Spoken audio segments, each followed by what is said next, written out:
అదిగో లాయర్ వచ్చేసారు అనే విధంగా ప్రేమ్ నడుచుకుంటూ రాగానే ఇక రోజా మాత్రం అలానే షాకింగ్గా చూస్తూ ఉంటుంది. ఇక మరోవైపు ఉపేంద్ర మాత్రం ఒసై ఆగవే, నువ్వు ఈరోజు నా చేతికి నువ్వు చిక్కాల్సిందే, లేదంటే నిన్ను పైలోకానికే పంపించేసేస్తానే. ఆ మణిహారం ఈన్నాళ్ళు నీ దగ్గర పెట్టుకున్నావా? ఇక ఇక పైన ఆ మణిహారం నా దగ్గర ఉంటుంది. నేను చెలామణి అవుతానే, నేనేంటో నీకు చూపిస్తాను. ఆగుతావా లేదా? ఆగే అని అంటూ ఉంటే, ఏంట్రా నువ్వు ఆగు అనగానే ఆగడానికి నేనేమైనా కీలుబొమ్మని అనుకుంటున్నావా? అసలు ఏమనుకుంటున్నావురా? నన్ను నువ్వు టచ్ చేస్తే నీకు ఏమవుతుందో నాకే తెలీదు. అయితే ఆగవే. ఏంట్రా నేనెందుకు ఆగాలి? నువ్వేంటో నువ్వెలాంటి వాడివో బాగా తెలుసు. నీ గురించి కోర్టులోనే మాట్లాడతానురా, అక్కడే నేను రెడ్ హ్యాండెడ్గా పట్టిస్తాను అని ఈ విధంగా అనగానే ఒక్కసారిగా షాకింగ్గా అందరూ కూడా అక్కడున్న జనాలు చూస్తూ ఉండిపోతారు. అసలేంటి ఆ అమ్మాయిపై వీడెవడో అలా పరిగెత్తుకుంటూ వెళ్తున్నాడేంటి? ఏమైందమ్మా? ఆగమ్మా, అంత ఆయాస పడుతున్నావేంటి? ఏం జరిగింది? వాడు నన్ను పట్టుకోవాలని చూస్తున్నాడు, అసభ్యకరంగా మాట్లాడుతున్నాడు. ఇలాంటి వాడిని మేం చూసుకుంటామమ్మా, నువ్వు కంగారు పడకు అని విధంగా అంటూ ఇక లేడీస్ అందరూ కూడా ఉపేంద్ర చుట్టూ చుట్టగానే ఉపేంద్ర షాకింగ్గా చూస్తూ ఉంటారు. ఎవరు మీరు? నేనెవరో మీకు తెలీదు, పక్కకు తప్పుకోండి. నువ్వెవడివైతే మాకేంట్రా? ఆయన పబ్లిక్గా, అది కూడా డే టైంలో ఇలా నడి రోడ్డుపై ఒక ఆడపిల్లను వేసుకొని పరిగెత్తుకుంటూ వెళ్తూ ఉంటే మేము చూస్తూ చాతగాని దద్దమ్మల్లా నిలబడి ఉంటామని అనుకుంటున్నావారా అని జనాలు అంటూ ఉంటే, నేను చెప్పేది వినండి. ఏంట్రా మేము వినేది? పదండే అని విధంగా అంటూ ఇక వెంటనే ఉపేంద్రను చెడామడా కొడుతూ ఉంటారు. ఇక అంతలో చామంతి వస్తుంది. ఇక చాలు ఆపండి అని అనగానే, వీడికి ఇలా కాదమ్మా, వీడికి సరైన బుద్ధి చెప్పాలంటే పోలీసులను పిలిపించి అరెస్ట్ చేస్తేనే మంచిది. అవసరం లేదు, కోర్టు వరకు ఇతన్ని తీసుకుని వస్తే చాలు. ఇప్పటికైనా నువ్వు చేసిన తప్పులని కోర్టులో ఒప్పుకో, లేదంటే నిన్ను చావగొడతారు, బాగా ఆలోచించుకో అని అంటూ ఉంటే ఇక ఉపేంద్ర మాత్రం అలానే అందరినీ చూస్తూ ఉంటారు. నువ్వు చేసిన తప్పులను కోర్టులో ఒప్పుకుంటావా, లేదంటే ఇంకా వాయించమంటావా అని విధంగా అనగానే ఇక షాకింగ్గా చాలా కంగారు పడిపోతూ ఉపేంద్ర చూస్తూ ఉంటాడు. వద్దు, నన్నేం చేయకండి, నేనేం చేశాను కోర్టులో చెప్తాను, ఒప్పుకుంటాను, అంతేకాని నన్నేం చేయకండి. అయితే పదరా పద అని విధంగా అంటూ ఇక కోర్టు రాజావారిని రాణివారిని చంపింది ఉపేంద్ర అని ఒప్పుకోవటం, అందరి ముందు ఒప్పుకోవటం జరిగింది కదా. ఈ విషయాన్ని కోర్టులో చెప్పటం కోసం చామంతి ఉపేంద్రను తీసుకొని కోర్టుకి వెళ్తూ ఉంటుంది. ఇక మరోవైపు మాత్రం చామంతి తల్లి మాత్రం చాలా కంగారు పడిపోతూ ఉంటుంది. ఇక ఆయన బయటికి వస్తే ఇక అన్ని సమస్యలన్నీ తొలగిపోతాయి.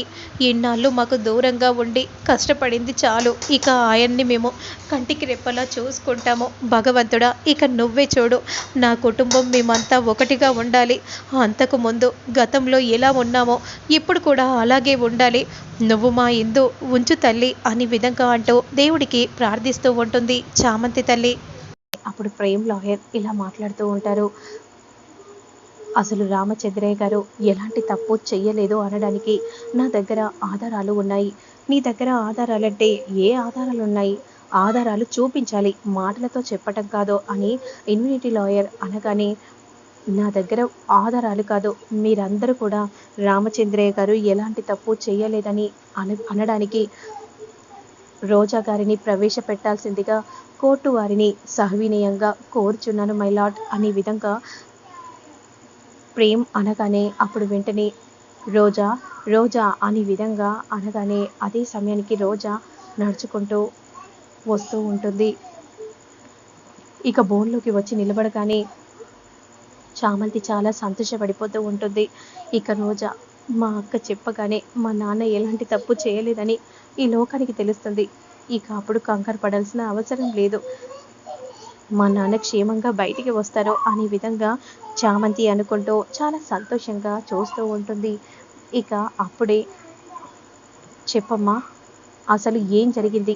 నిజంగానే ఈ రామచంద్రయ్య రాజావారిని రాణి వారిని చంపేశాడా? చెప్పమ్మా అనే విధంగా అంటూ ఉంటే, మా తాతయ్య చాలా మంచివారు. అందరినీ కూడా తన వాళ్ళుగా భావించేవారు. ఎన్ని కష్టాలు వచ్చినా సరే నేనున్నాను అని చేయి తోడు ఇచ్చేవాడు. ప్రజలు ఎంత కష్టంలో ఉన్నా సరే తన మీద వేసుకొని వాళ్ళ ఆపదని పోగొట్టేవారు మా తాతయ్య, మా అమ్మమ్మ. అలాంటి వాళ్ళు, అంత మంచి వాళ్ళు, వాళ్ళకి ఇలాంటి పరిస్థితి కలగటం చాలా బాధాకరం. అసలు ఆ భగవంతుడు అలా ఇలా తీసుకెళ్లాడో కూడా అర్థం కావట్లేదు. అప్పుడు వెంటనే రామచంద్రయ్య అలానే రోజా వైపు చూస్తూ ఉంటే అప్పుడు ప్రేమ్ మాత్రం, మరి రాజావారిని రాణివారిని చంపింది రామచంద్రయ్య గారు అని అంటున్నారు, అది నిజమేనా చెప్పు అనే విధంగా ప్రేమ్ అడుగుతూ ఉంటే రామచంద్రయ్య గారు ఆ ఇంట్లో పనివాడని అన్నట్టే కానీ అతనికి చాలా పెత్తనం ఇచ్చేవారు. ఇంట్లో పని వాళ్ళ కంటే అతన్ని ఎక్కువ నమ్మేవారు. అలాంటి నమ్మకం అతని మీద రాజావారికి రాణివారికి రాజావారికి ఇతని మీద ఇద్దరికీ అలా నమ్మకం ఉండేది. ఆ నమ్మకాన్ని పట్టుకొని రాజావారిని రాణివారిని చంపేశాడు ఈ రామచంద్రయ్య అనే విధంగా అనగానే ఒక్కసారిగా షాకింగ్గా అందరూ కూడా అలానే చూస్తూ ఉంటారు. ఇక జడ్జి మాత్రం షాకింగ్గా అలానే చూస్తూ ఉంటే ఇక ప్రేమ్ మాత్రం, ఏం చెప్తున్నావు రోజా, నువ్వు బాగా ఆలోచించి చెప్తున్నావా? నేను సరైన నిర్ణయమే తీసుకొని చెప్తున్నాను.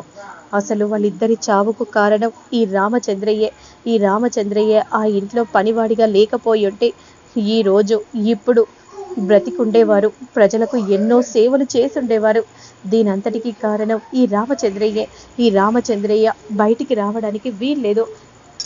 ఉరి శిక్ష వెయ్యండి మై లార్డ్ అనే విధంగా రోజా అరవగానే అప్పుడు వెంటనే ఏంటే ఏం మాట్లాడుతున్నావు అనే విధంగా అంటూ చామంతి బోర్లోకి రాగానే అందరూ షాకింగ్గా చూస్తూ ఉంటారు. అసలు రాజావారు రాణివారు ఎవరై తెలుసా? ఆ ఇంట్లో నీకంటే ఎక్కువగా నేను పెరిగాను మై లార్డ్. మా నాన్న తప్పు చెయ్యలేదు. ఇక ఇతను ఈ రోజా అనే ఈ అమ్మాయి ఎవరో కాదు, మా నాన్న కూతురే. కావాలంటే మీరే చూడండి అనే విధంగా అంటూ ఫోటోని చూపించగానే అందరూ షాకింగ్గా చూస్తూ ఉంటారు. మణిహారం కోసం కన్న తండ్రిని చంపాలని చూసింది. ఇక ఇప్పుడు ఏకంగా ఉరి శిక్ష వేయాలని కన్న తండ్రికి తన కూతురు శిక్ష వేస్తుంది. ఇలాంటి దాన్ని ఇంకా నేను ఎన్నాళ్ళని క్షమిస్తూ ఉండాలి? ఇకపై క్షమించను మైలాడ్. దీనికి ఉరి శిక్ష వేయండి. మా నాన్న ఎలాంటి తప్పు చేయలేదు. అసలు దీనంతటికీ కారణం ఆ రమాదేవి, ఆ జగదీష్ అనే విధంగా అనగానే ఇక ప్రేమ్ కూడా చాలా షాకింగ్గా చూస్తూ ఉంటారు. ఇక జడ్జి కూడా అలానే షాకింగ్గా చూస్తూ ఉండిపోతారు. మరి ఆ తర్వాత ఏం జరుగుతుంది అనేది నేను మళ్ళీ నెక్స్ట్ వీడియోలో అప్లోడ్ చేస్తాను. లేట్ చేయకుండా చూసేయండి.